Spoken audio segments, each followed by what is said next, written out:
Hey, what's up, guys? So I have there the ThinkCar. This model is the 689, not the 689 BT. BT just stands for Bluetooth. This is the wired version that I have here. This is the unboxing experience. So you have like a screen protector here. You have the actual ThinkCar here. You got a charger. This actually comes with two different other bits for the charger. I just threw away the other two bits that came with this. I'm in the US and I use this adapter, but they also have other adapters too included. This is your USB-C to USB-A cable. This is your DVI wire that goes to the car into your scan tool. And this was just a little fresh thing here. So basically, I'm just going to be doing my first impressions, going through some software, and just sharing with you guys my experience. So once you get it, I'm just going to go ahead and power it on. Power buttons up here, DVI connection, USB-A, USB-C. On the back, you got like a little kickstand here. You can use that like on the steering wheel. That's why I like to put it on, something like that, so it'll hold itself. So I'll power it on.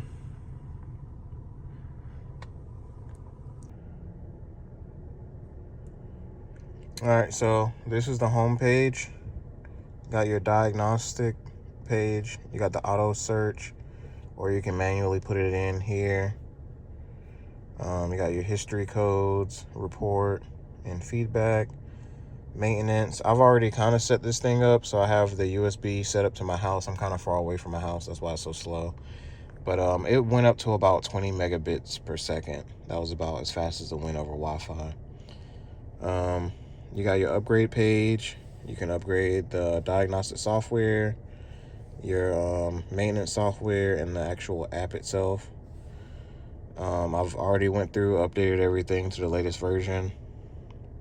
And that's a cool feature about the scan tool as well. You don't have to pay for the upgrades every year or, pay a subscription once you get the tool. Everything is pretty much there. You got free upgrades for life. And this is the same thing that is over here. It's just a different layout. So you have the diagnose page, maintenance page, upgrade, and your more stuff over here. So I'm gonna go ahead and connect this DVI port to my car. I'm gonna be using a 2014 Ford Focus for this example. I currently don't have any codes, but I just wanted to kind of see what this software is like once you get inside and what all you can read as far as live data and things of that nature. So I'm gonna go ahead and connect it and I'll be right back. All right, guys, so now I have everything plugged in and I have the vehicle running. This is the first thing I noticed once I plugged it in. It makes a beep noise. It shows the voltage up here, 14.07, and it fluctuates because the car is running. And it actually shows the charging indicator for this ThinkPad or ThinkCar. So we're going to diagnose. I'm going to try the auto search feature, see how that goes. Let's do automatically search. All right, so they got health report, system scan, system selection. Let's just go to health report, see what comes up under here. All right, so I got two codes, vision system camera and an AC code, heating and ventilation. What is this? Invalid data received from instrument panel cluster. Okay, and then this one, I have one that's abnormal for the vision system camera. I put an aftermarket reverse camera in this thing. I knew that the original one wasn't working. So that's probably what that is. For the AC one, I'm not quite sure what that is about. So if it's worth looking into, you can. But let's just go through all the other ones. So this is just a health check, it says. Go through ABS, audio, everything else seems to be pretty fine. You get a green check mark for normal. And all of the other ones that were redundant that the car didn't have, it doesn't show those at all. So it just checks the things that are on the car and it gives you something for those that you do have. So let's just see. All right, so I'm gonna go back.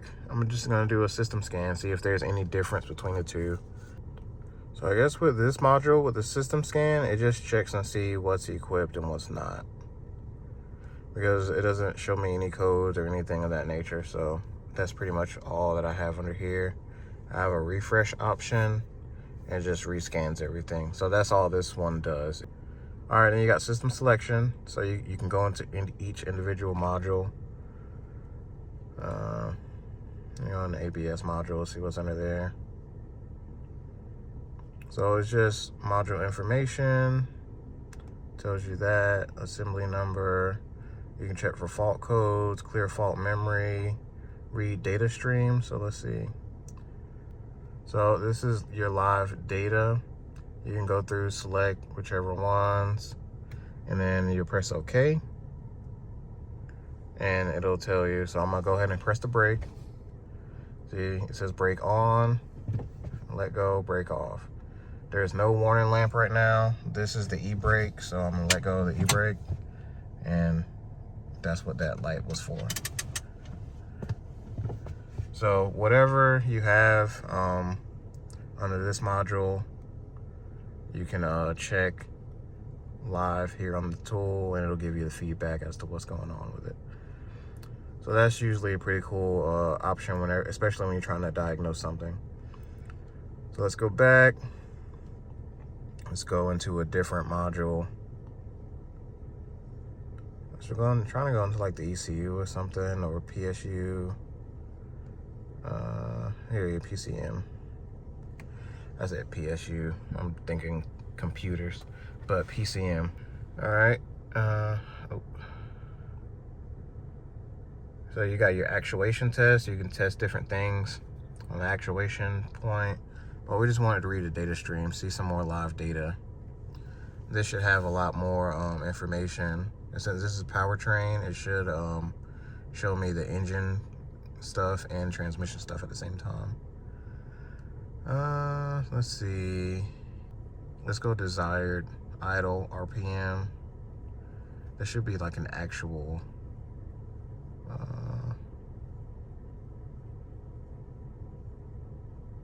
RPM. No. So there's a search button too. So let's search RPM, see what comes up. So you got actual output speed. Yeah, actual. Yeah, it says RPM. Okay, so we got the desired and we got the actual one. But you see here, you can just type in anything that has RPM. I'm sorry. And you can find whatever you're looking for. So let's look for transmission temp, transmission temp. Oh, I did a typo. So I just typed in tran. So these should be, there it is, transmission fluid temperature in degrees. We want it in degrees. We don't want the voltage. We're gonna go to transmission range. So that's enough. But you see all the options that we have. It's a long list of different things that we can actuate. But I just kind of want to give you an example of what you're going to be doing with this tool. Okay, so it did something weird. So before I started my search, remember, I had selected a lot of different things, right?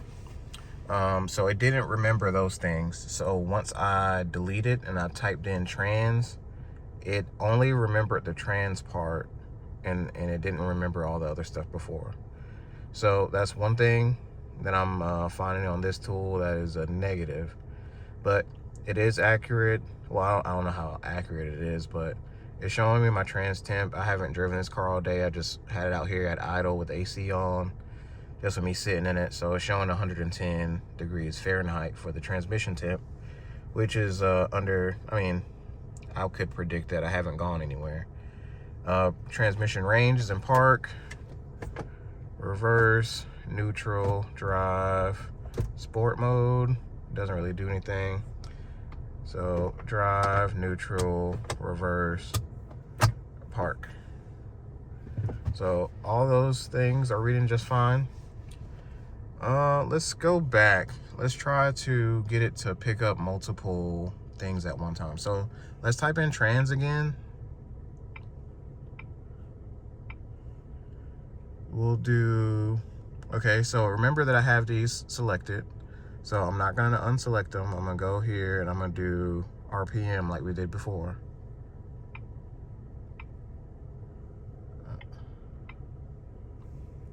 So it still has these selected, but for whatever reason, when I press OK, it doesn't show me the other things that I selected. Let's see. Let's go to graph. Okay, so now it's showing me the RPM, desired idle speed, 625, actual output shaft speed, RPM. So that's the output shaft, and this is the engine RPM. So let me go back again. Let's type in RPM again. So I don't want the output shaft speed. I want the engine, no. Yes, let's do this. Yeah, that's the one I want right there. So I'm gonna go to OK again. What happened? I must have went back. Okay, let's try this again. RPM. It remembered my selection, so that's good. Let's get rid of the keyboard. Okay. Okay, so we see that the desired idle is 625, and the actual idle is around, 130. Drops down about, not 130, 630. Drops down to about 616. So it's right around where it wants to be. So that's good. So let's go to graph again. And now it just shows us the same thing, just on the graph. Let's see if the system still remembered the transmission ones that we were looking for earlier.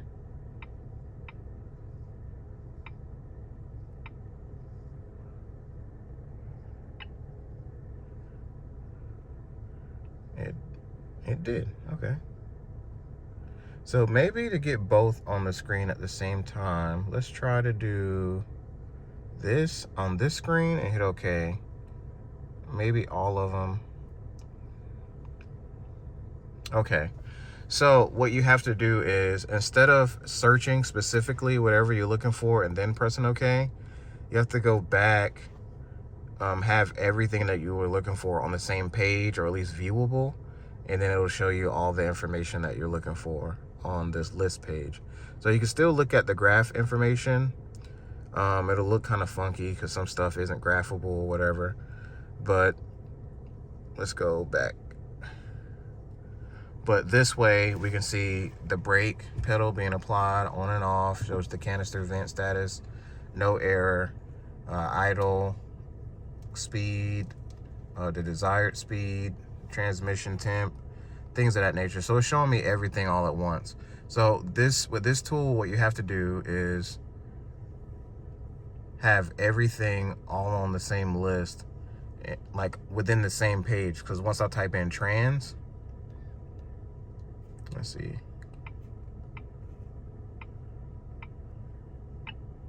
It, obviously filters through the list and it only shows these two. Then I hit OK, and it only shows me trans. So if I want to see more than just the trans, you can search, do everything that you need to up here, and then once you're finished, go to OK, and it'll show you all the information there. I hope that makes sense. All right, so that's enough with the data streams. Let's read fault codes. So with Fords, they have the key on, engine off, and then they got the key on, engine running with the self-test. I have the engine running. This usually takes a little bit longer to do that. So I'm just gonna do key on, engine off, and I'm gonna turn the engine off for a second. Okay.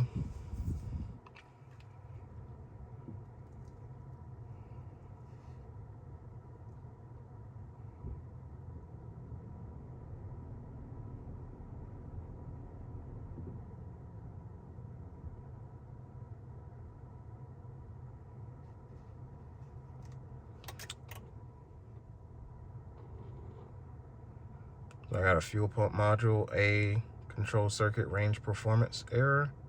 And I have an AC demand not in self-test range. So I see I got 2 different codes with my AC that I saw earlier. So that's maybe something that I have to look into.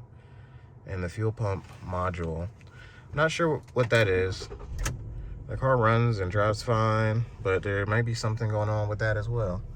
And then you can look up the DTC, get more information on it.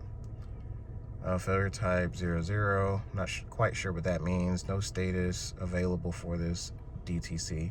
So then you would just have to go off of your scan tool, maybe go on Google or whatever information that you have to go off of, Identifix, All Data, Pro Demand, things of that nature.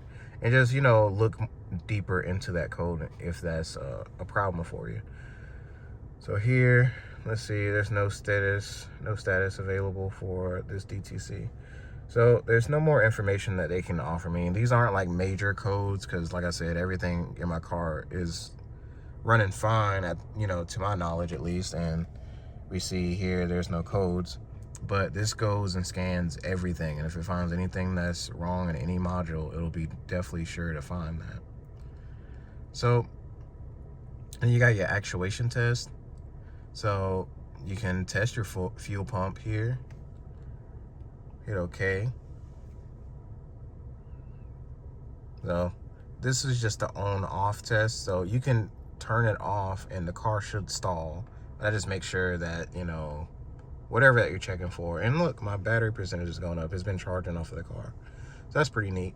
But you can turn it off. Let's see. Let's see if the car stalls.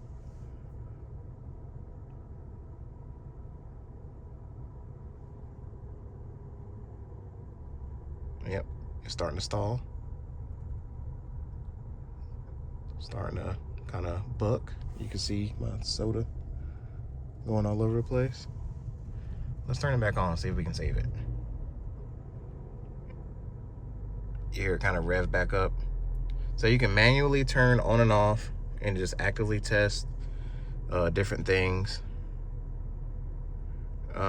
You can share, and the same thing with any of these modules in here. You can advance spark,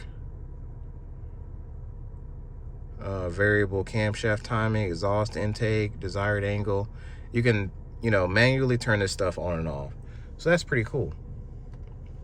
So I just wanted to kind of go through this, show you some of the main functions of this scan tool, give you an idea of the speeds of it. So far the speeds haven't been too bad. I mean, for about $500, it's pretty solid. I mean, it's not going to be the fastest scan tool out there, but it has a lot of the functionality of, the higher end ones.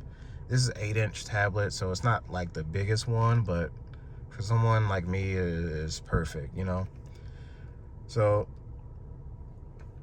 let's see, which exit? Yes.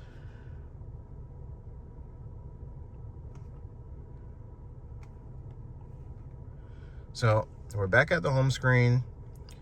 We did just look at a bunch of stuff, so let's go into history and see if there's anything here. Check. So there's a clipboard here. It shows you all the stuff. So here it goes. So it shows the vision camera that we saw initially. It tells you what type of code it is. Same thing with everything else that we saw any problems with whenever we were doing either the self-test, going into the modules and figuring out, what codes were in there. It saves all of that in a report, tells you the time,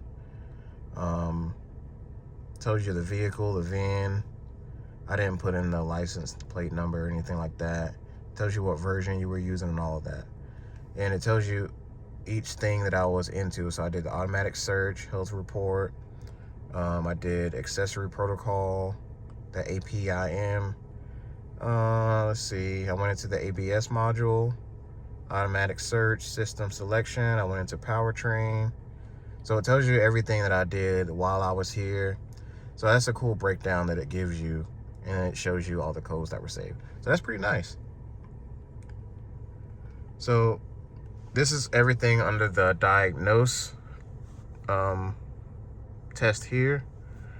Under maintenance, it's pretty much the same thing. You kind of get an idea of what to expect. But this is the layout. The software seems to be laid out pretty well. Let's see what we got. Meal status off, DTCs, I got none. readiness completed. So this is like a normal code reader. It's not going to do the deep dive like the full system scan or anything like that. It's just going to go in and get like the surface level stuff. If it's throwing the code, it's going to get it. This is the more of like the universal side. So yeah, you have the read I am readiness. Let's see, current driving period. I haven't driven anywhere, so, but it shows the misfire monitor complete, and all the other ones are not complete or not supported. That's because I just started the car. I haven't gone anywhere, so it doesn't have a chance to really go anything. But since I cleared the codes, it remembers. So you got ready for the misfire, fuel system is ready, comprehensive component monitor ready, catalyst monitor ready, evap monitor is ready, you know, O2 sensors monitor is ready. So everything's good on this car. Let's see. So you got mode 2, mode 3, mode 4, mode 6, mode 8, mode 9, and you just go through each of these modules. So all that's pretty self-explanatory, but I just kind of wanted to give you an idea of what to expect out of your tool. So I'm going to maintenance, oil. I'm trying to make this last little bit kind of fun, not fun, but kind of fast, because we kind of get the grand idea as to what's going on here. So I have here a Ford. Let's see, okay. Tells me all my info, yes.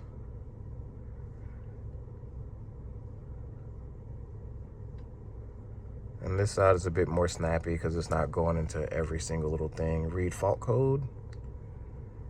No fault code. Powertrain module, find one fault code. Let's go to the fault report. Fuel pump, okay, that's the one we saw earlier.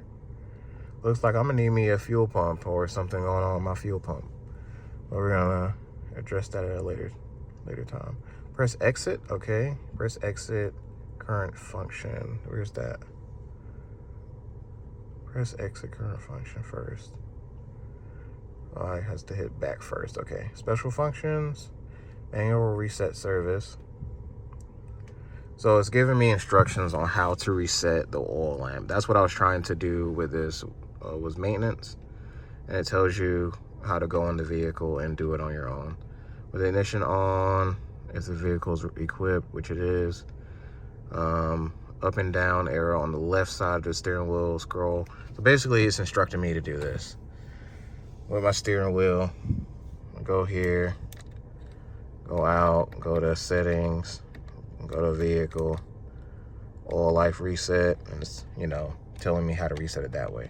So certain cars, it supports the scan tool to reset it through the software.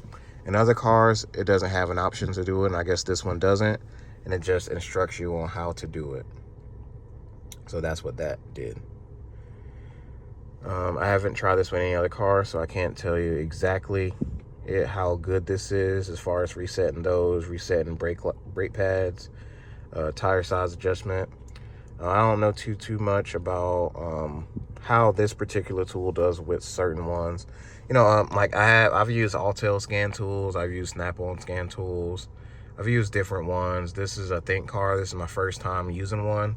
You know, and there's certain vehicles or certain scan tools, it'll work well with certain vehicles, and there's not really one scan tool that works really well with all vehicles. You know, there's usually some type of issue that you run into. But yeah, that's pretty much everything. Let's go to user, your business information, customer management, all that stuff. You got your brightness, customer service center. Let's turn that off. That was that little bubble that was showing up right here. So you can get rid of that. And you got your maintenance stuff and your about section. So it's pretty straightforward. You can't really change this guy. I wish you could change the background and get rid of him. Change the theme a little bit. You know, open this up a little bit more because it is running all Android. So it'll be nice to have a little bit of customization, but you don't get that here. So everyone is stuck with kind of the same setup. You're stuck looking at this guy all the time, and that's not that great. But overall, for about a $500 scan tool, this is pretty solid. It'll get you through most of what you need a scan tool for. Obviously, there's more advanced stuff. You got ADAS, you got all this other stuff that the higher end stuff will have. You might be able to look at different, being able to support more information all at once and comparing information. With this being an 8-inch screen, you're pretty much limited to just the sheer size of it, you know, being able to look at different modules live, or however, you know, it can get pretty deep. And then even, you know, the high-end scan tools have their limit. There's some things that you need super fast live data for, and that goes into the oscilloscopes and all that other stuff. But for anyone that has that's looking for like a basic scan tool, you know, just to search, you know, do a full system scan, this will work great, especially for personal use. You know, not many people is going that deep. And like I was saying, you know, even with this car, it doesn't have any codes, did a complete vehicle scan, and I just found out today about my fuel pump, you know. So for the average person just working at home, needing something, you know, especially for these newer cars, this is a great tool for that. And it's a decent price, decent speed, you know, it's not too bad. So if you have any more questions, make sure to leave them down below. I'll be sure to try to address or answer any of the questions that you have to the best of my knowledge. But until then, I'll see you on the next one.